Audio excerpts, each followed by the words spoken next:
AJ Hazzi bought his first property when he was 19 and he hasn't looked back since. He opened his own brokerage firm called Vantage West Realty, and he's going to share with us the top 3 ways to net more out of selling your house. AJ, welcome. It's great to have you here. You are a former hockey player, and then you went straight into essentially being in business for yourself. Yeah, you bet. Real estate's pretty much all I've ever done. And when you say you bought your first property, how does someone buy their first property at age 19? Like, tell me that story. You know, it was kind of a random thing, but I was living in Australia and just working as a DJ and being a surf bum, and just the circumstance as a DJ being a surf bum. The circumstance that I had was that I wasn't spending any money, so all of the money that I was making was I was banking, and it wasn't a lot of money, but it was enough for a 5% down on a house when I came back to Canada. So most people came back to Canada with a bunch of credit card debt, but because of my circumstance, I came back with 12 grand to put down on my first house. So I was thankful. But the key thing there is what made you think of buying a property at age 19? We were paying $20 a night each to live in a hostel, and there was 4 or 5 of us that were traveling together. So what we figured out was that if we pooled our money, that actually added up. What we were paying to hostels was a couple grand a month. So we were actually able to rent a pretty nice house there, and then those guys went home, and I ended up having this house, and I just upped the rent on all the other rooms so that I was living for free. So let's fast forward to today. You're still passionate about real estate and passionate about helping people to, become financially secure through real estate. Mm-hmm. In your case, you decided to become a real estate agent. Yep. So tell me about that process. I was introduced to a realtor.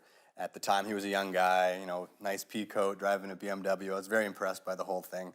And anyways, I took him out for lunch to ask him about the business, and he told me it was just a series of glamorous coffee meetings and lunches, and completely lied to me about the business. But I did decide to get licensed at that time, and got in the business, and was the only 20-year-old real estate agent out there. So you get licensed, and Vantage West is basically the leading firm in your city. So so you've had great success with it. For sure. What are you doing differently than all the other real estate firms out there? Yeah, well, our model is completely different than how real estate has operated for the last 80 years or so.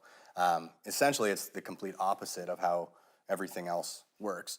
For example, the industry, one of the major faults of the industry is that it creates this scarcity mentality. There's not enough desks for all the agents, there's not enough management, there's not enough leads, there's not enough parking, there's not enough anything for the amount of people that they have to have at these brokerages in order for the brokerage to exist. Right? So you're saying, how many agents do you have in your brokerage right now? We're 15. So you have 15. In a normal brokerage, those 15 agents are all really competing with each other. Yep. And that's where the scarcity mentality comes in. Absolutely. So is it how you've structured the sharing of commissions, or yep, there's a pool for sure. There's also, we've got a unique thing called an inside sales department. So the collective marketing that we all spend together will generate anywhere from 400 to 600 leads every month. Then the inside sales agents, they call these leads and book appointments in a rotation for our guys. So what's neat for our agents is that they operate from this place where, one, they have no expenses. So they have none of that looming overhead that might cause you to give unbiased advice to somebody. And in addition, they have no concern of where their next client might come from. So they come from a very strong place when they're giving that consultative service to a client. So this is almost getting me interested in becoming a realtor, thinking that, because when realtors that I've known, their issue is they're always hunting around they're always looking for someone who's buying or selling. Sure. So they're always on the hunt. And then when they do get a property to sell, of course, there's this tendency they want to jam a deal home, Sure. which may not be in the best interests of their client, the seller or the buyer. You're right. And I think that's why I think as an industry, real estate agents have kind of been plotted somewhere between a used car salesman and maybe an insurance salesman somewhere. And the reason for that is people think that the agent's looking out for their own best interest and not their own.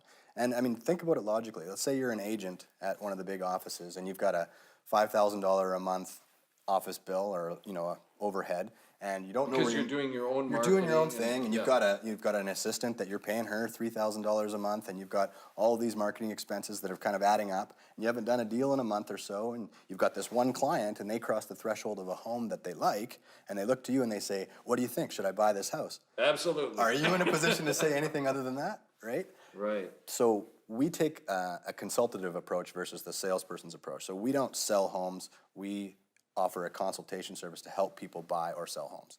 So we're going to wrap up. AJ Hazzi of Vantage West. We promised to give 3 tips on how to get more value in selling your home. So what are they? Sure. Well, what you want to do is get way ahead of it.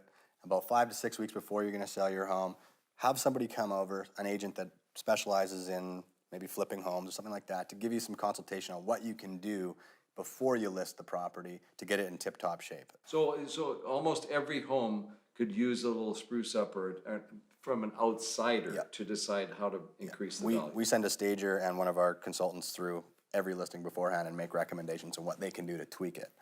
So the next piece is you want to put a coming soon sign on the real estate sign, and about a week before you go live. And you start to market the home a little bit behind the scenes so you can create some pent-up demand for the home. Really? Yeah. So before you list it, you start putting the word out. Yep.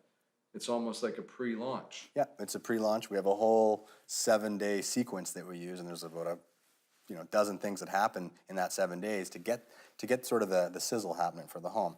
And then you list it on a Thursday.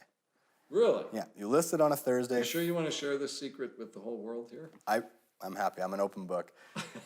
You list the home on a Thursday, and you let traffic go through. There'll be all this pent-up demand. You'll have all this traffic, and then you say no offers until Sunday. Okay?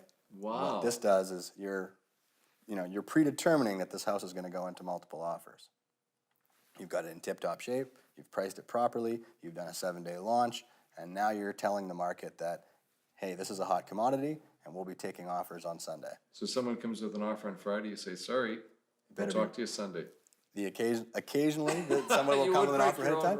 Yeah. Occasionally someone will come with an offer and we'll say, listen, if you want to circumvent this whole system, the offer's got to be very good. It's got to be over list price. And we do. We sell homes all the time for 10 or 20,000 over list because somebody wants to jump the queue. Brilliant. Yeah. AJ Hazzi, I learned a lot. Right on. Thanks for coming on Biz One-on-One. My pleasure.